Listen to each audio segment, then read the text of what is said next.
সংসারে সাশ্রয় কে না পছন্দ করে। তা আমিও সংসারে সাশ্রয় করি রান্নার মাধ্যমে। তা কী করে সাশ্রয় করি সেটাই আজকে আপনাদের সাথে শেয়ার করছি। আমি একটা ডেচকিতে চাল নিয়ে ধুয়ে পরিমাণ মতো জল নিয়ে গ্যাসে চাপিয়ে দিয়েছি।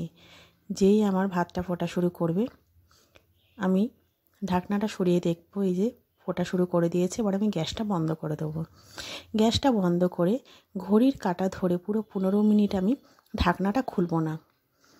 এরপর আমি 15 মিনিট হয়ে যাওয়ার পর গ্যাসে আমি ভাতটা চাপিয়ে দেব। দেখুন ভাতটা আমার অলরেডি হয়ে গেছে। এবার জাস্ট একটু ফুটে উঠবে, ফুটে উঠলেই আমি ভাতটা উপর দিয়ে নেব। তাহলে ভাত রান্না করতে কিন্তু আমাদের অনেক সময় লাগে, কিন্তু এটাতে কিন্তু 5 মিনিট আমার গ্যাসেরও সাশ্রয় হলো, আমার ভাতটাও হয়ে গেল। তা আমার মতো আপনারা কে এরকম সাশ্রয় করে রান্না করেন আমাকে কিন্তু অবশ্যই কমেন্ট বক্সে কমেন্ট করে জানাতে ভুলবেন না। আর যদি ভিডিওটি ভালো লাগে অবশ্যই লাইক কমেন্ট শেয়ার করে আমার পাশে থাকবেন।